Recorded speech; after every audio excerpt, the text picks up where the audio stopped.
മാംഗല്യം. പതിയെ അടഞ്ഞുപോയ ജാനിയുടെ മിഴികൾ ഉറക്കത്തിനു വഴിമാറിക്കൊടുത്തു. നിമിനേരം കൊണ്ട് തന്നെ ഗാഢമായ നിദ്ര അവളെ ഇറുകി പുൽകി. ഏറെ നേരം ജഗൻ അവൾക്കടുത്തിരുന്നുകൊണ്ട് അവളുടെ മുഖത്തേക്ക് തന്നെ നോക്കി. നീനയുടെ റൂമിൽ വെച്ചുണ്ടായ അവളുടെ സംസാരം ജഗൻ ഓർത്തെടുത്തു. കുറുമ്പും കുസൃതിയും നിറഞ്ഞ നോട്ടവും വാക്കുകളും അവന്റെ ഓർമ്മയിൽ തെളിഞ്ഞു വന്നു. എന്നാൽ പെട്ടെന്ന് മാനസിയെ കണ്ട ശേഷമാണ് അവൾ വല്ലാതെ നിശബ്ദയായി പോയത്. പെട്ടെന്ന് അവന്റെ മനസ്സിൽ അവരുടെ വിവാഹം നടക്കാനിടയായ സാഹചര്യങ്ങളും അതിനോടനുബന്ധിച്ചുള്ള ചർച്ചകളും കടന്നു വന്നു. അന്നും മാനസി ജാനിയോട് ഇങ്ങനെ തന്നെയായിരുന്നു സംസാരിച്ചത്. സാധാരണ മക്കൾ എത്ര വലിയ തെറ്റ് ചെയ്താലും ഭൂരിഭാഗം മാതാപിതാക്കളും അവരുടെ തെറ്റിനെ ന്യായീകരിച്ച് അവരുടെ ഭാഗം പറയും. എന്നാൽ അവരിൽ നിന്നെല്ലാം തീർത്തും വ്യത്യസ്തമായിരുന്നു മാനസിയുടെ പ്രവൃത്തികൾ. എന്താണ് സംഭവിച്ചതെന്ന് പോലും തിരക്കാതെ നേരെ വന്ന് അവളെ അടിക്കുകയാണ് അവരാദ്യം ചെയ്തത്. അന്നേ താൻ നോട്ട് ചെയ്തതാണ് അവരെ. ഇനിയൊരു പക്ഷേ ഇവൾ അവരുടെ വളർത്തുമകളായിരിക്കുമോ? മനസ്സിൽ ചിന്തകളുടെ ഭാരം കൂടിത്തുടങ്ങിയതും അവൻ പതിയെ തല വെട്ടിച്ചുകൊണ്ട് അവളുടെ ഐഡ്രോപ്സ് മേശയുടെ പുറത്തേക്ക് വെച്ച് പതിയെ കട്ടിലിന്റെ മറ്റൊരു സൈഡിലേക്ക് കിടന്നു. എത്ര തിരിഞ്ഞും മറിഞ്ഞും കിടന്നിട്ട് അവന് ഉറങ്ങാൻ പറ്റുന്നുണ്ടായിരുന്നില്ല. ഇടയ്ക്കെപ്പോഴോ ചെറുതായൊന്നും മയങ്ങിത്തുടങ്ങിയതും നെഞ്ചിൽ വല്ലാത്തൊരു ഭാരം. അറിഞ്ഞുകൊണ്ടാണ് അവൻ കണ്ണു തുറന്നത്. ഇന്നലെ രാത്രിയിലെ പോലെ തന്നെയാണ് ജാനി. കയ്യും കാലുമെല്ലാം ജഗന്റെ ദേഹത്താണ്. ജാൻമി, ജാൻമി, അല്പം നീങ്ങിക്കിടക്ക്. ജഗൻ എത്ര പറഞ്ഞിട്ടും അവൾക്കൊരു കുലുക്കവും ഇല്ല. ജാൻവി! അവൻ അല്പം കൂടി ശബ്ദം ഉയർത്തി വീണ്ടും വിളിച്ചു. താൻ പോടോ പോലീസേ! അവളുടെ സംസാരം കേട്ടാൽ തന്നെ അറിയാം യാതൊരു ബോധവുമില്ലാതെ ഊർക്കപ്പിച്ചിൽ പറയുന്നതാണെന്ന്. ഒരു വേള ജഗന് ദേഷ്യം വന്നു. പക്ഷെ അറിയാതെ ഒരു പുഞ്ചിരി അവന്റെ ചുണ്ടിൽ മിന്നിമാഞ്ഞു പോയി. അവൻ പോലും അത് തിരിച്ചറിഞ്ഞില്ല. കൈകൊണ്ട് അവളെ പതിയെ നീക്കിക്കിടത്താൻ ശ്രമിച്ചതും ജാനി അവനെ ചുറ്റിപ്പിടിച്ച് ആ കഴുത്തിടിക്കിലേക്ക് മുഖം പൂഴ്ത്തിയതും ഒന്നിച്ചാണ്. അവളുടെ ചുടുനിശ്വാസം കഴുത്തി തട്ടിയതും അവൻ വല്ലാതെയായി. എത്ര അടർത്തി മാറ്റാൻ ശ്രമിച്ചിട്ടും പിടിവിടാതെ അങ്ങനെയേ കിടന്നു ജാനി. സ്വന്തം വീട്ടിൽ അവൾ തനിച്ചു കിടക്കുന്നത് കൊണ്ട് തന്നെ ഓർമ്മ വെച്ച നാൾ മുതൽ ബെഡിൽ ഒരു ടെടിയുണ്ട്. എല്ലാ ദിവസവും അതും കെട്ടിപ്പിടിച്ചാണ് അവൾ ഉറങ്ങുന്നത്. ഇവിടെയും അതുതന്നെയാണ് സംഭവിച്ചത്. പക്ഷേ ടെടിക്ക് പകരം ജഗനായി എന്ന് മാത്രം. ജഗന്റെ മിഴികളെയും പതിയെ ഉറക്കം വന്നു പുൽകി. രാത്രി നേരത്തെ കിടന്നുറങ്ങിയതുകൊണ്ട് തന്നെ അതിരാവിലെ ആദ്യം ഉണർന്നത് ജാനിയായിരുന്നു. ജഗൻ സുഖ ഉറക്കമായതുകൊണ്ട് അവൾ ലൈറ്റിടാതെ തന്നെ പുറത്തേക്ക് ഇറങ്ങി. എന്നാൽ വാതിലിന്റെ ലോക്ക് മാറ്റുന്ന സൗണ്ട് കേട്ടപ്പോൾ തന്നെ ജഗൻ കണ്ണു തുറന്നിരുന്നു. പതിയെ കണ്ണെത്തിച്ചവിടേക്ക് നോക്കുമ്പോൾ കണ്ട കാഴ്ച ജാനി ഡോർ തുറന്ന് പുറത്തേക്ക് ഇറങ്ങുന്നതാണ്. ജഗൻ ഫോൺ എടുത്ത് സമയം നോക്കി. 3:45. ഇവളെന്തിനാ ഇത്രയും രാവിലെ എഴുന്നേറ്റ് പുറത്തേക്ക് പോകുന്നേ? ഒരു നിമിഷം അതേപ്പറ്റി ചിന്തിച്ചെങ്കിലും ഉറക്കം വന്ന് അവന്റെ മിഴികളെ മൂടിയതിനാൽ ജഗൻ കണ്ണുകളടച്ച് കിടന്നു. നേരം പുലർന്നിട്ടില്ലായിരുന്നതിനാൽ തന്നെ പുറത്തെ ഇരുട്ടിന് നേരിയ മങ്ങൽ പോലും ഇല്ലായിരുന്നു. പക്ഷെ പാതി മങ്ങിയ അമ്പിളിമാമനും ഇനിയും കണ്ണു ചിമ്മി കഥകൾ പറഞ്ഞു തീരാത്ത നക്ഷത്ര കൂട്ടങ്ങളും ആകാശത്ത് കൂട്ടം കൂടി നിന്നു. ജാനി വെറുതെ ഇടനാഴിയിലൂടെ അങ്ങോട്ടും ഇങ്ങോട്ടും നടന്നു. അവൾ ആ സമയം ഓർത്തത് മുൻപെപ്പോഴോ രാത്രികളിൽ തന്റെ ഉറക്കം കെടുത്തിക്കൊണ്ടിരുന്ന ആ സ്വപ്നത്തെക്കുറിച്ചായിരുന്നു. ഇപ്പോഴിപ്പോൾ ആ സ്വപ്നം തന്നെ തേടി എത്താറേയില്ല. ജാനി അവിശ്വസനീയതയോടെ ആ സത്യം ഓർത്തു. പുലർക്കാലമായതുകൊണ്ട് തന്നെ തണുത്ത കാറ്റ് വീശിയടിക്കുന്നുണ്ട്. വല്ലാത്തൊരു സുഖം തോന്നി അവൾക്ക്. പുറത്തെ 4 മണിക്കാറ്റേറ്റ് അത്ര പരിചയമില്ലാത്ത ആ പ്രകൃതിയെ നോക്കി വെറുതെ ഇടനാഴിയുടെ അങ്ങേ തലയ്ക്കൽ ഇട്ടിരുന്ന സോഫയിൽ പോയി അവളിരുന്നു. പാരിജാതം വിടർന്ന മണം അവളുടെ നാസികത്തുമ്പിലൂടെ തുളച്ചു കയറി. പ്രകൃതി ശരിക്കും സുന്ദരിയായിരിക്കുന്നത് പുലരാൻ തുടങ്ങുന്ന ഈ പ്രഭാതത്തിലായിരിക്കുമെന്ന് ജാനിക്ക് തോന്നി. എന്തുകൊണ്ടോ അവൾക്ക് ആ നിമിഷം വൈഭവിനെ ഓർമ്മ വന്നു.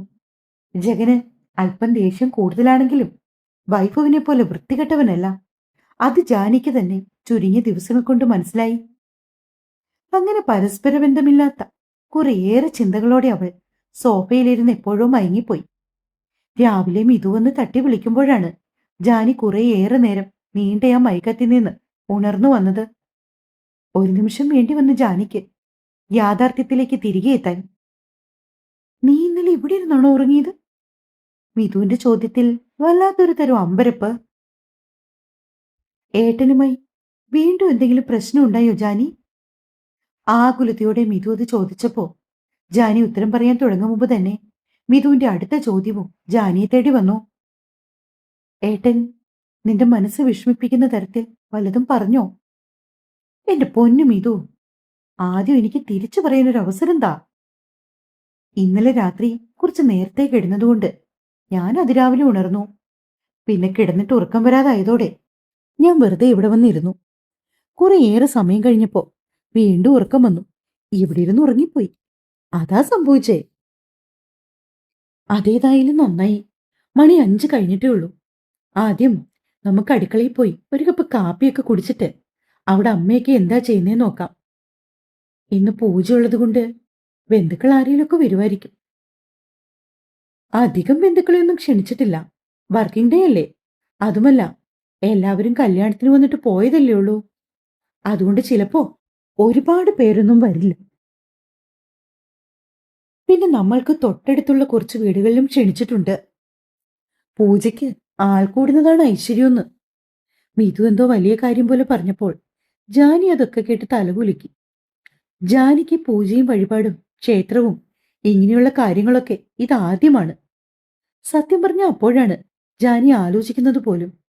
എത്രയോ വർഷങ്ങൾ കൂടി ക്ഷേത്രത്തിൽ പോകുന്നത് മിഥുവിന്റെ മുത്തശ്ശിയുടെ പിറന്നാളിന് ഈ കോവിലകത്ത് വന്ന സമയത്താണെന്ന്. ഒരിക്കലും ഈ ക്ഷേത്രവും അമ്പലവും കോവിലകവും കുളവുമൊക്കെ തന്റെ ജീവിതത്തിന്റെ ഒരു ഭാഗമായി മാറുമെന്ന് സ്വപ്നത്തിൽ പോലും വിചാരിച്ചിട്ടുണ്ടായിരുന്നില്ല. മിഥു ജാനിയും കൂട്ടി നേരെ അടുക്കളയിലേക്ക് പോയി. അടുക്കളയിൽ സഹായത്തിന് നിൽക്കുന്ന 1-2 ചേച്ചിമാർക്കൊപ്പം പാർവതിയും ഗായത്രിയും തിരക്കിട്ട അടുക്കളപ്പണികളിലാണ്. അടുക്കളയിലെ ഒത്ത നടുക്കിട്ട ടേബിളിന്റെ ചെയറിലേക്കിരുന്നു മിഥുവും ജാനിയും. അമ്മേ, ഞാനെന്തെങ്കിലും സഹായിക്കണോ? മിഥു ഒരു വഴിപാട് പോലെ ചോദിച്ചു. അതിന് നിനക്കെന്തെങ്കിലും അറിയാമോ സഹായിക്കാനായിട്ട്? ഒട്ടൊരു നിമിഷം പോലും വൈകാതെ പാർവതിയുടെ മറുപടി എത്തിയപ്പോൾ മിഥു ജാനിയെ നോക്കി ചമ്മിയെ ചിരിച്ചിരിച്ചു. ചായ തരട്ടെ രണ്ടാൾക്കും? ഗായത്രി അവരിരുവരെയും നോക്കി ചോദിച്ചു. ജാനിക്ക് ചായ വേണ്ടളേമ്മേ, അവൾ ചായ കുടിക്കാറില്ല. മിഥു ഒരു കപ്പ് ചായയും കയ്യിലെടുത്തുകൊണ്ട് ജാനിയുടെ കയ്യും പിടിച്ച് അടുക്കളവാതിലിലൂടെ പുറത്തേക്കിറങ്ങി. പതിയെ ജാനിയോട് ഓരോരോ കാര്യങ്ങൾ സംസാരിച്ചുകൊണ്ട് അവരുടെ ആ നടപ്പ് ചെന്ന് നിന്നത് കുളപ്പടവിലായിരുന്നു. നനുത്ത പ്രഭാതത്തിൽ ആ കുളത്തിനൊരു പ്രത്യേക ഭംഗിയുണ്ടായിരുന്നു. വിടർന്നു വരുന്ന ആമ്പൽമുട്ടുകളും അതിന്റെ ഇലകളുമൊക്കെയായി ആരെയും ആകർഷിക്കുന്ന തരത്തിൽ മനോഹരമായിരുന്നു ആ കുളവും അതിന്റെ പരിസരവും. കുളത്തിലേക്ക് ഇറങ്ങാൻ ഏകദേശം 10ഓളം പടിക്കെട്ടുകളുണ്ട്. വെട്ടുകല്ലിൽ ചെത്തിയെടുത്ത പടിക്കെട്ടുകളാണ്. ചെരുപ്പൂരി മാറ്റി ആ പടികളിലേക്ക് ചവിട്ടുമ്പോൾ തന്നെ തണുപ്പ് കാൽ വെള്ളയിലൂടെ പടർന്ന് ഉച്ചവരെ വന്നെത്തും. കുളത്തിന്റെ മറ്റൊരു ആകർഷണീയത എന്താണെന്ന് വെച്ചാൽ വെള്ളം കിടക്കുന്ന പടിക്കെട്ടിനും തൊട്ടു മുകളിലായി ഇലകൾ തിങ്ങി നിറഞ്ഞു നിൽക്കുന്ന തുളസിച്ചെടിയാണ്. നിനക്കൊരു കാര്യം അറിയാമോ ജാനി? പൗർണമി നാളിൽ ഏതേലും സമയത്ത്, പ്രത്യേകിച്ച് പുലർച്ചെ സൂര്യൻ ഉദിക്കും മുമ്പ് ഈ കുളത്തിൽ മുങ്ങിക്കുളിക്കുന്ന കന്യകമാരെ പെൺകുട്ടികൾക്ക് ഗന്ധർവന്റെ സാന്നിധ്യം അനുഭവിച്ചറിയാൻ കഴിയുമെന്നാണ് മുത്തശ്ശി പറഞ്ഞിരിക്കുന്നത്. ആദ്യം മിഥു പറഞ്ഞത് കേട്ടപ്പോ ജാനിക്ക് ചിരി വന്നെങ്കിലും കൂടുതൽ അറിയാനുള്ള ആകാംക്ഷയിൽ അവൾ മിഥുവിനെ തന്നെ നോക്കിയിരുന്നു. അതെടി, ഈ പെൺകുട്ടികൾക്ക് ഗന്ധർവനെ നഗ്നനേത്രങ്ങൾ കൊണ്ട് കാണാൻ കഴിയും. ആഹാ, എന്നിട്ട്? ജാനി ചിരിച്ചുകൊണ്ട് ചോദിച്ചതും മിഥു മുഖം കൂട്ടി. ദാ ഈ നിൽക്കുന്ന രാമതുളസി കണ്ടോ? ഇതിവിടെ ഭംഗിക്ക് വെച്ചിരിക്കുന്നതാണെന്നോ നീ കരുതിയത്? എന്നാ കേട്ടോ, അങ്ങനല്ല. ഇനി ഏതേലും കന്യകമാർ അറിയാതെ പൗർണമി ദിവസം ഇവിടെ കുളിച്ചാൽ ഈ തുളസി ചെടിയിൽ നിന്ന് ഒരു തുളസിക്കതിർ നുള്ളിയെടുത്ത് മുടിയിൽ തിരികണം. അങ്ങനെ ചെയ്താൽ ഗന്ധർവൻ അടുത്തേക്ക് വരില്ല.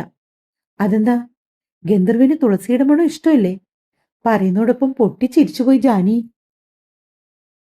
ജാനി ചോദിച്ചപ്പോ ഇത് മുഖം വീർപ്പിച്ചുകൊണ്ട് തിരിഞ്ഞിരുന്നു. പൊന്നുമോളെ പിണങ്ങല്ലേ.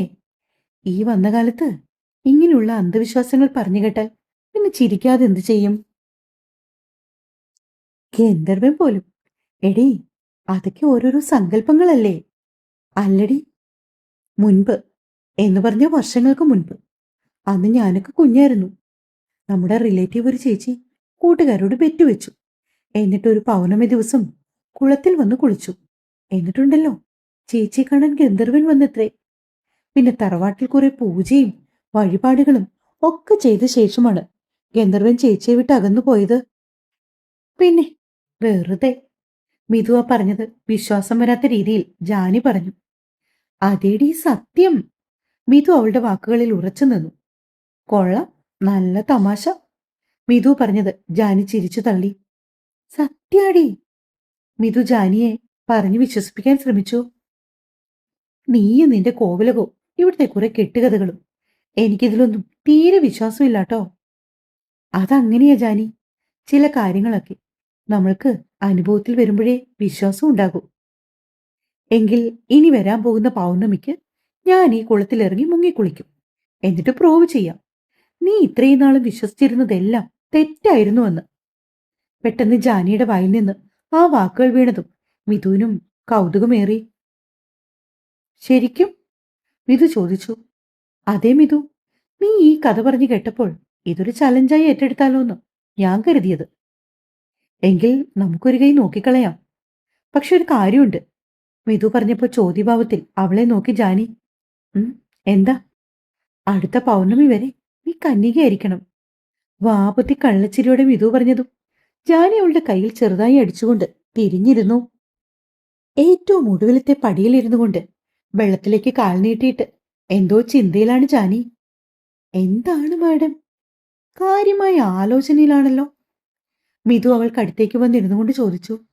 അല്ല മിഥു, ഞാൻ ആലോചിക്കുമായിരുന്നു. പരീക്ഷയ്ക്ക് ഇനി അധികം ദിവസങ്ങളില്ലല്ലോ. എന്റെ ടെക്സ്റ്റും ബുക്കും എന്നുവേണ്ട സകല സാധനങ്ങളും വീട്ടിലാണ്. അതിനെന്താ, ഏട്ടനോട് പറഞ്ഞിട്ട് അത് പോയി എടുക്കാം.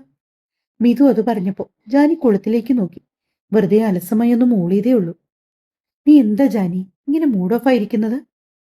തൽക്കാലം നിന്റെ ഈ മൂഡ് ഓഫ് ഒന്ന് മാറ്റാൻ നമുക്ക് ഈ കുളത്തിലെ തണുത്ത വെള്ളത്തിൽ ഒന്ന് മുങ്ങിക്കുളിച്ചാലോ? അതിനുള്ള ധൈര്യമുണ്ടോ ജാനി നിനക്ക്? അത് നിനക്ക് എന്റെ ധൈര്യത്തെപ്പറ്റി അറിയാത്തത് കൊണ്ടാ. വേണമെങ്കിൽ ഇപ്പോൾ ചാടും ഞാൻ ഈ കുളത്തിലേക്ക്. മര്യാദയ്ക്ക് നീന്തൽ പോലും അറിയില്ലെങ്കിലും ആത്മവിശ്വാസത്തിന് ഒരു കുറവുമില്ലായിരുന്നു ജാനിക്ക്. എന്റെ പൊന്നുമോളെ, ഞാനൊരു തമാശ പറഞ്ഞതേ ഉള്ളൂ. മിഥു ജാനിയെ പിന്തിരിപ്പിക്കാൻ ശ്രമിച്ചു. പെട്ടെന്ന് തങ്ങൾക്ക് പിന്നിൽ ഒരു കാൽപെരുമാറ്റം കേട്ടതും മിഥുവും ജാനിയും ഒരുപോലെ തിരിഞ്ഞ് പുറകോട്ട് നോക്കി. തൊട്ടുപുറകിൽ ഗായത്രിയെ കണ്ടതും മിഥു ഇരുന്നിടത്തുനിന്ന് എണീറ്റു. അവൾക്കൊപ്പം ജാനിയും. എന്റെ പിള്ളേരെ, നിങ്ങളിതിവിടെ വന്നിരിക്കുമായിരുന്നോ? എവിടെയെല്ലാം അന്വേഷിച്ചെന്നറിയോ? ഈ കോവിലകത്തിന് നിങ്ങളെ തിരയാൻ ഒരു സ്ഥലം ബാക്കിയില്ല. എന്തു പറ്റി ഇളയമ്മേ? പെട്ടെന്ന് മിഥുവിന് വെപ്രാളം തോന്നി. അതുകൊള്ളാം, ഇന്നലെ പറഞ്ഞ കാര്യങ്ങളെല്ലാം രണ്ടുപേരും മറന്നോ? ഇപ്പൊ തന്നെ മണി 7 ആവാൻ പോന്നു. കുറച്ചു കഴിയുമ്പോ തിരുമേനി വരും. അതിനു മുൻപ് പൂജയ്ക്കുള്ള ഒരുക്കങ്ങളെല്ലാം തുടങ്ങണം. രണ്ടാളും വേഗം പോയി കുളിച്ച് റെഡിയായി വാ. പാർവതി ചേച്ചി എന്നോട് പറഞ്ഞത് നിങ്ങളോട് റെഡിയായി വരാൻ പറയാൻ. അങ്ങനെയാ നിങ്ങളെ അന്വേഷിച്ച് ഞാൻ ഇവിടെ മുഴുവൻ നടന്നത്. ഞങ്ങൾ പെട്ടെന്ന് റെഡിയായി വരെ ഇളയമ്മേ. ജാനി, തിരുമേനി ഇന്നലെ പറഞ്ഞതൊക്കെ കുട്ടി പ്രത്യേകം കേട്ടതല്ലേ? വെള്ളമൊക്കെ സൂക്ഷിക്കണമെന്ന്. അങ്ങനെ പറഞ്ഞ സാഹചര്യത്തിൽ ഈ കുളത്തിനടുത്തേക്ക് വരേണ്ട കാര്യമുണ്ടായിരുന്നോ? കുളത്തിലെ വെള്ളത്തിൽ കാലം നനച്ച് നിൽക്കുന്ന ജാനിയെ നോക്കിയാണ് ഗായത്രിയുടെ ചോദ്യം. പെട്ടെന്നത് കേട്ടതും ജാനി പതിയെ ഗായത്രിയെ നോക്കി ചിരിച്ചുകൊണ്ട് മുകളിലേക്കുള്ള പടികൾ കയറി. പിന്നെ അവരിരുവരും ഗായത്രിക്ക് പിന്നാലെ കോവിലകത്തേക്ക് നടന്നു. മിഥു കുളിക്കാനായി അവളുടെ മുറിയിലേക്ക് പോയ സമയം ജാനി ജഗന്റെ റൂം ലക്ഷ്യമാക്കി നടന്നു. ജാനി മുറിയിലേക്ക് കയറുമ്പോൾ ബാത്റൂമിൽ വെള്ളം വീഴുന്ന ശബ്ദം കേട്ടു. അതിൽ നിന്ന് അവൾ ഊഹിച്ചു ജഗൻ കുളിക്കുകയാകൂന്ന്. അവൾ കുളിച്ചു മാറാനുള്ള വസ്ത്രങ്ങൾ കയ്യിലെടുത്തുകൊണ്ട് ജഗൻ കുളിച്ചിറങ്ങാൻ കാത്തുനിന്നു. കുളിച്ചിറങ്ങിയ ജഗൻ അവളെ അടിമുടിയൊന്നു നോക്കി. നേരം വെളുത്തിട്ട് ഇത്രയും നേരം നീ എവിടായിരുന്നു? വെളുപ്പിന് എഴുന്നേറ്റ് പോയിട്ട് പിന്നെ നിന്നെ ഈ ഭാഗത്തേക്ക് കണ്ടതേയില്ലല്ലോ. അതുകൊള്ളാം. ഞാൻ ഈ റൂമിൽ നിന്ന് പുറത്തിറങ്ങാൻ തന്നോട് അനുവാദം വാങ്ങണോ? ജാനി അത് ചോദിച്ചതും ജഗൻ അവളുടെ അടുത്തേക്ക് നീങ്ങി വന്നു. ജഗൻ അടുത്തേക്ക് വന്നതും ജാനിയും രണ്ടടി പിന്നോട്ട് മാറാൻ തുടങ്ങി. പക്ഷേ അതിനു മുൻപേ തന്നെ ജഗന്റെ കൈകൾ അവളുടെ ചെവിയിൽ പതിഞ്ഞിരുന്നു. ഇതിപ്പോ കുറേയായി താന്, നീയ്, എടോ പോടോ എന്നിങ്ങനെയുള്ള വർത്തമാനങ്ങൾ മുൻപൊരിക്കൽ ഞാൻ വാൺ ചെയ്തതാണ് നിന്നെ. എനിക്കൊരു പേരുണ്ട്. ജഗന്നാഥ്. ജഗന്നാഥ് വർമ്മ. മേലിൽ എന്നെ മറ്റെന്തെങ്കിലും വിളിക്കുന്നത് കേട്ടാൽ താക്കീത് പോലെ ജഗൻ പറഞ്ഞു. അപ്പോൾ ജഗൻ എന്നെ നീ എടി പൊടി എന്നൊക്കെ വിളിക്കുന്നതോ?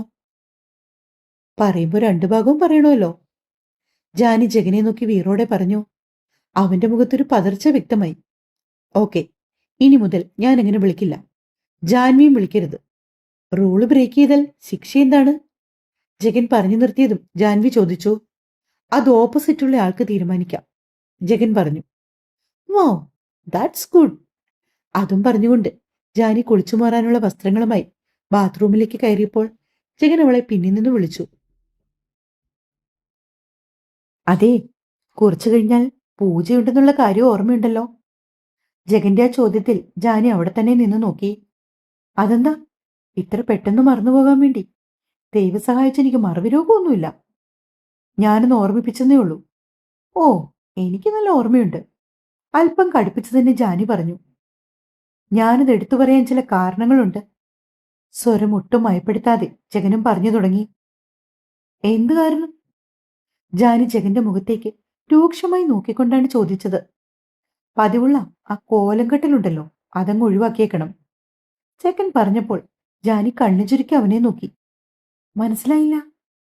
അതെ, നേരിയത് ഉടുത്ത് അവിടെ എവിടെയും കാണിച്ചുകൊണ്ടുള്ള നിൽപ്പുണ്ടല്ലോ, അതിന് വേണ്ടെന്നാ ഞാൻ ഉദ്ദേശിച്ചത്.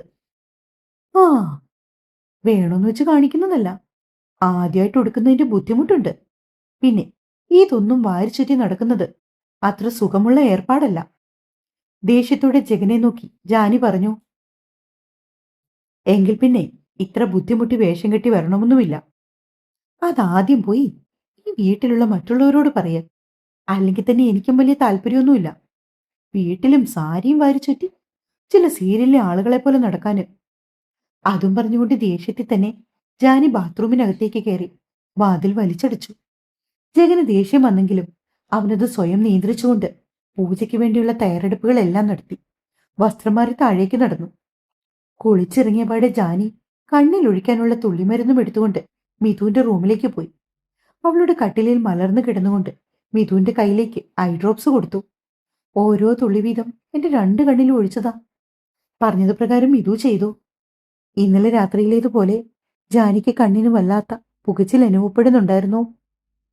അതേസമയം അവൾക്ക് ജഗനെ ഓർമ്മ വന്നു. തന്റെ കണ്ണ് പുകഞ്ഞു നീറിയപ്പോൾ മറ്റൊന്നും ചിന്തിക്കാതെ കണ്ണിലേക്ക് അവൻ ഊതിത്തന്ന നിമിഷങ്ങൾ മനസ്സിൽ തെളിഞ്ഞു.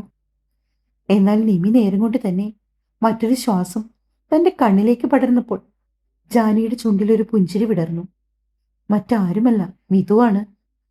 കണ്ണിൽ നിന്ന് നന്നായി വെള്ളം വരുന്നുണ്ടല്ലോ ജാനി. മിഥു ജാനിയുടെ കണ്ണിലേക്ക് തന്നെ സൂക്ഷിച്ചു നോക്കിക്കൊണ്ട് പറഞ്ഞു. ആ, അത് ആ മരുന്നിന്റെ ആവും. ഇന്നലെ രാത്രി മരുന്നൊഴിച്ചപ്പോഴേക്കും ഇതുപോലെ തന്നെയായിരുന്നു. ഇന്നലെ രാത്രി നിനക്ക് ആരാ മരുന്നൊഴിച്ചു തന്നത്? പെട്ടെന്ന് മിഥു ചോദിച്ചതും ജാനി കണ്ണുകൾ ഇറുക്കി അടച്ചു കളഞ്ഞു. ആരാ? ഏട്ടനാ? അത് ചോദിക്കുമ്പോൾ മിഥുവിന്റെ മുഖത്തും നാണം കലർന്ന ഒരു ചിരിയുണ്ട്. ജാനി മറുപടിയൊന്നും പറഞ്ഞില്ലെങ്കിലും അവളുടെ വിടർന്ന ചുണ്ടുകൾ അത് കണ്ടപ്പോൾ അവളുടെ ചുണ്ടുകൾ വല്ലാതെ വിടർന്നു പോയിരുന്നു. ഇന്നലെ രാത്രിയിലെ ആ നിമിഷത്തിന്റെ ഓർമ്മയിൽ കണ്ണിലെ പുകച്ചിലൊക്കെ മാറി ജാനി പതിയെ എഴുന്നേറ്റ് കട്ടിലിരുന്നു. മിഥു അവൾ കരികിലേക്ക് വന്ന് അല്പം പേടിയോടെ സംസാരിച്ചു തുടങ്ങി. നീ വഴക്ക് പറയില്ലെങ്കിൽ ഞാനൊരു കാര്യം പറയട്ടെ. എന്താ? ജാനി സംശയത്തോടെ മിഥുവിനെ നോക്കി. ഇനി വരുന്ന 2-3 ദിവസം പൂജയല്ലേ? അതെ, അതിനിപ്പോ എന്താ? അതിനൊന്നുമില്ല. പൂജയ്ക്ക് നീ മിക്കവാറും സെറ്റുമുണ്ടോ അല്ലെങ്കിൽ സെറ്റ് സാരി ഉടുക്കേണ്ടി വരും. ജാനിയെ നോക്കി പതുങ്ങി പതുങ്ങി മിഥു പറഞ്ഞതും ദേഷ്യത്തോടെ കട്ടിലിൽ നിന്നും ചാടി എഴുന്നേറ്റ് ജാനി. ഓ, എനിക്ക് വയ്യ. ഞാൻ ഇങ്ങോട്ടെങ്കിലും ഓടിപ്പോവാൻ പോവാ. ഒന്നാമത് ചൂടെടുത്ത് മനുഷ്യൻ നെട്ടോട്ട് ഓടുവാ. അതിന്റെ കൂടെ ഇതെല്ലാം വാരിച്ചുറ്റി നിൽക്കാൻ എനിക്ക് തലയ്ക്ക് ഭ്രാന്തൊന്നുമില്ല. ഞാൻ കരുതിയോ ജാനി, ഇപ്പൊ തിരുമേനി വന്ന് 3 ദിവസം പൂജ വേണോന്നൊക്കെ പറയൂന്ന്. തൽക്കാലം നീ ഒരു 3 ദിവസത്തേക്ക് കൂടി അഡ്ജസ്റ്റ് ചെയ്യ. പറ്റത്തില്ല. 3 ദിവസം കഴിയുമ്പോ പിന്നെ പറയും സ്ഥിരം ഇത് തന്നെ വേണോന്ന്. ഷോ, അങ്ങനെ പറയില്ല. ഇത് ലാസ്റ്റ്. ഇനി നിന്നോട് നേരിതും നീര് തുടുക്കാൻ ഞാൻ പറയില്ലടി. പോരെ. അവസാനം മനസ്സില്ലാ മനസ്സോടെ ജാനി സമ്മതം മൂളി. എങ്കി പിന്നെ വാ, കയ്യോടെ ഇത് ഉടുത്തുകൊണ്ട് താഴോട്ട് പോകാം. അതാവുമ്പോ പിന്നെ എപ്പോഴും എപ്പോഴും ഇങ്ങോട്ട് കയറി വരണ്ടല്ലോ. മിതു പറഞ്ഞപ്പോ ജാനിക്കും തോന്നി അത് തന്നെയാണ് നല്ലതെന്ന്. മിതു അവളുടെ അലമാരി തുറന്നപ്പോ താടിക്ക് കൈയും കൊടുത്ത് ജാനി കട്ടിലിരുന്നു. ഒരു വേള ജാനിയുടെ നോട്ടവും മിതുവിന്റെ അലമാരയിലേക്ക് നീണ്ടു. പല തരത്തിലും നിറത്തിലും എന്തുമാത്രം സെറ്റുമുണ്ടും പാവാടയും ബ്ലൗസും സാരികളുമാണ് മിതുവിന്റെ അലമാരയിൽ അടുക്കി വെച്ചിരിക്കുന്നത്. ജാനി, അല്ലെങ്കിൽ നമുക്കൊരു കാര്യം ചെയ്താലോ? ഇന്നൊരു വെറൈറ്റിക്ക് ധാവണി എടുത്താലോ? മിതു വലിയ കാര്യം പോലെ ജാനിയെ നോക്കി പറഞ്ഞതും അവളൊന്ന് പുച്ഛിച്ചു വിട്ടു. രണ്ടും തമ്മിൽ വലിയ വ്യത്യാസമൊന്നുമില്ലല്ലോ. ആ, എന്തേലും ഒന്ന് ഉടുത്തതാ. അതും പറഞ്ഞുകൊണ്ട് ജാനി കട്ടിലിൽ നിന്നും എഴുന്നേറ്റു. മിതു അവൾക്കു വേണ്ടി കറുപ്പും മെറൂണും ഇടകലർന്ന ഒരു നാരായണിപ്പട്ടിന്റെ ധാവണി കട്ടിലേക്ക് എടുത്തു വെച്ചു. ആദ്യം തന്നെ അതിന്റെ ഷോള് ഭംഗിയായി ഞൊറിഞ്ഞ് പിൻ ചെയ്തു വെച്ചു. ശേഷം പാവാടയും ബ്ലൗസും ജാനിയുടെ കയ്യിലേക്ക് കൊടുത്തു. അവൾ ഡ്രസ്സിംഗ് റൂമിൽ പോയി അതിട്ടിട്ട് വന്നപ്പോഴേക്കും വൃത്തിയായി പിൻ ചെയ്തു വെച്ചിരുന്ന ഷോൾ എടുത്ത് അവളുടെ ഇടുപ്പിലേക്ക് കുത്തിക്കൊടുത്തു മിതു. ആ, ഇത് കൊള്ളാലോ. ഇത്രയുള്ളോ? എന്താ പോരെ? മിതു മറുചോദ്യം ചോദിച്ച് അവളുടെ ആ ചോദ്യത്തിനു മേൽ ജാനി മുഖമൊന്ന് കോട്ടിക്കളഞ്ഞു. ദേ, വയറിന്റെ ഈ സൈഡിൽ ഒരു പിന്നുകുത്തി തന്നില്ലേ? അല്ലെങ്കിൽ നിന്റെ ഏട്ടന് കലിതുള്ളാൻ അത് മതി. അത്രയും പറഞ്ഞു കഴിഞ്ഞപ്പോഴാണ് ജാനി അബദ്ധം പിടഞ്ഞ പോലെ നാവ് കടിച്ചത്. നീ എന്താ പറഞ്ഞത്? ഏട്ടന്? മിതു ഒരു കള്ളച്ചിരിയോട് ജാനിയെ നോക്കി. അതൊന്നുമില്ല. നീ അതൊന്ന് കുത്തിത്തരുന്നുണ്ടോ? ജാനി കപട ദേഷ്യം കാണിച്ചു. മോളെ ജാനി, ജാനിക്കുട്ടി, കണ്ണടച്ച് പാല് കുടിച്ചാൽ പൂച്ചയുടെ വിചാരം മറ്റാരും കാണില്ലെന്നാ. അതെന്തിനാ ഇപ്പൊ ഇവിടെ പറയുന്നേ? ജാനി സംശയത്തോടെ മിഥുവിനെ നോക്കി. പൊതുവെ പഴഞ്ചൊല്ലൊന്നും തീരെ വശമില്ലാത്തത് കൊണ്ട് തന്നെ ജാനിക്ക് മിഥു പറഞ്ഞതിന്റെ കൃത്യമായ അർത്ഥമൊന്നും മനസ്സിലായില്ല. എന്റെ മണ്ടൂസേ, ഇങ്ങോട്ട് നീങ്ങി നിൽക്ക്. നിന്റേതൊന്നും ആരും കാണാത്ത രീതിയിൽ ഞാൻ കുത്തിത്തരാം. മിഥു അത് പറഞ്ഞു കഴിഞ്ഞപ്പോൾ ജാനി മുഖത്ത് പടർന്ന ചിരി സൗകര്യപൂർവ്വം മറച്ചു പിടിച്ചു. മിഥു ധാവണി ഉടുപ്പിച്ചു കഴിഞ്ഞതും ജാനി അവളുടെ റൂമിൽ നിന്നുകൊണ്ട് തന്നെ മുടി ചെറുതായി ഒന്ന് കോതി കുളിപ്പിന്നൽ പിന്നിയിട്ടു.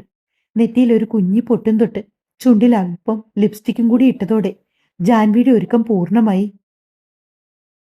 നീ എന്തായാലും ഒരുങ്ങി തീർന്നില്ലേ ജാനി? ഞാൻ ദാ ഇവിടെ ഡ്രസ്സ് പോലും മാറിയിട്ടില്ല. അപ്പൊ നീ ഒരു കാര്യം ചെയ്യ്, നീ നേരെ താഴേക്ക് വെക്കോ. അതുമല്ല, ഇന്നത്തെ പൂജ നിങ്ങൾക്ക് രണ്ടുപേർക്കും വേണ്ടി ഉള്ളതല്ലേ. അതുകൊണ്ട് നീ ഇനി ഇവിടെ നിന്ന് താമസിച്ച് സമയമൊന്നും കളയണ്ട. എന്നിട്ട് നിന്നെ വിളിക്കാനായിട്ട് ആരെയും മുകളിലേക്ക് വരുത്താനും നിൽക്കണ്ട. നീ വേഗം താഴേക്ക് വെക്കൂ. ഞാൻ റെഡിയായിട്ട് ഒരമണിക്കൂറിനകത്ത് താഴേക്ക് വരാം. മിതു അത് പറഞ്ഞതും പിന്നെ അധിക നേരം ജാനി അവിടെ നിന്നില്ല. അവൾ നേരെ താഴേക്ക് നടന്നു. അവൾ താഴേക്കുള്ള കോണിപ്പടികൾ ഇറങ്ങി വരുന്ന സമയത്ത് റൂമിൽ മറന്നുവെച്ച ഫോൺ എടുക്കാൻ ജഗൻ മുകളിലേക്കുള്ള പടികൾ കയറാൻ തുടങ്ങി. ജാനിയെ കടന്നു പോകാൻ തുടങ്ങിയതും ഒരു വേള ജഗന്റെ നോട്ടം അവളിൽ മാത്രമായി ഒതുങ്ങി. അവൻ നോക്കുന്നുണ്ടെന്ന് കണ്ടിട്ടും അവൾ അവനെ ശ്രദ്ധിക്കാതെ താഴേക്ക് നടന്നു. ആഹാ, കുട്ടി റെഡിയായി കഴിഞ്ഞോ? എങ്കിൽ വാ, വന്ന് ആഹാരം കഴിച്ചോളൂ. ജഗനും ഇതുവരെ കഴിച്ചിട്ടില്ല. ജാനി വന്നിട്ട് ഒന്നിച്ച് കഴിക്കാന്ന് പറഞ്ഞിരിക്കും അവൻ. ജാനിയോടത് പറയുന്നതോടൊപ്പം തന്നെ പാർവതി ചുറ്റും കണ്ണോടിച്ചു. ജഗൻ മുകളിലേക്ക് പോയിട്ടുണ്ട്. ജാനിയത് പറഞ്ഞതും പാർവതി ചുറ്റും നോക്കി. മറ്റൊന്നും കൊണ്ടല്ല, അവൾ ആ പറഞ്ഞത് വേറെ ആരെങ്കിലും കേട്ടുവോന്നറിയാൻ. ഗായത്രി ചെറു ചിരിയോടെ അവരെ തന്നെ നോക്കി നിൽക്കുന്നതാണ് കണ്ടത്. ജാനി ഇപ്പോഴും ജഗൻ എന്നാ വിളിക്കുന്നേ? പാർവതി അടക്കം പിടിച്ച് അധികം ശബ്ദമില്ലാത്ത രീതിയിൽ ചോദിച്ചു. അതെ, ജാനി മറുപടിയും കൊടുത്തു. മുത്തശ്ശി ഒന്നും കേൾക്കണ്ട കേട്ടോ. ഇവിടെ അങ്ങനെ പേര് വിളിക്കുന്നൊന്നും ആർക്കും അത്ര ഇഷ്ടമില്ല. പാർവതി ജാനിയോടായി അത് പറയുന്ന സമയത്താണ് ജഗൻ ഡൈനിങ് ഹാളിലേക്ക് വന്നത്. ജാനിയെ നോക്കിയുള്ള ആക്കിച്ചിരിയിൽ പാർവതി പറഞ്ഞതെല്ലാം അവൻ കൃത്യമായി കേട്ടുവെന്ന് അവൾക്ക് ബോധ്യമായി. അവന്റെ ഭാവങ്ങളൊന്നും ശ്രദ്ധിക്കാതെ ജാനി കാസറോൾ തുറന്നു. അതിൽ നിന്ന് രണ്ടപ്പവും അല്പം കിഴങ്ങുകറിയും പ്ലേറ്റിലേക്ക് പകർന്നുകൊണ്ട് കഴിക്കാൻ തുടങ്ങി. ജഗൻ അടുത്തിരിക്കുന്നത് കൊണ്ട് തന്നെ അവൾക്ക് ചെയ്യുന്ന പ്രവൃത്തികളെല്ലാം വല്ലാത്ത ധൃതിയുണ്ടായിരുന്നു. അതുകൊണ്ട് തന്നെ ഗ്ലാസ്സിലേക്ക് വെള്ളം പകരുന്ന നേരത്ത് അതിൽ നിന്ന് അല്പം ടേബിളിലേക്ക് തൂവി വീണു. ശ്രദ്ധിക്ക് ജാൻവി. ജഗന്റെ ആ സംസാരത്തിനും അവൾ പ്രത്യേകിച്ച് മറുപടിയൊന്നും കൊടുക്കാൻ പോയില്ല. വേഗം കഴിച്ചെഴുന്നേറ്റുകൊണ്ട് ഉമ്മറത്തേക്ക് പോയി. തനിച്ചൽപ്പനേരം ഉമ്മർത്തിരിക്കാലോ എന്ന് കരുതിയാണ് അവിടേക്ക് ചെന്നത്. നോക്കുമ്പോ മുത്തച്ഛനും മുത്തശ്ശിയും കാര്യമായി എന്തോ വർത്തമാനത്തിലാണ്. ഈ വീട്ടിൽ എവിടെ തിരിഞ്ഞാലും ആളുകളാണല്ലോ ഈശ്വര. ജാനി മനസ്സിലോർത്തു. പിന്നെ അവളെ മുത്തച്ഛനും മുത്തശ്ശിയും കണ്ടുവെന്ന് ഉറപ്പായതോടെ നിവർത്തിയില്ലാതെ ഉമ്മറത്തെ പടിക്കെട്ടിലേക്ക് അവളിരുന്നു. അവളുടെ ഇരിപ്പ് കണ്ടാൽ തന്നെ അറിയാം തിരുമേനിയെക്കാത്താണ് രണ്ടാളും അവിടെ ഇരിക്കുന്നതെന്ന്. കുട്ടി ആഹാരം കഴിച്ചോ?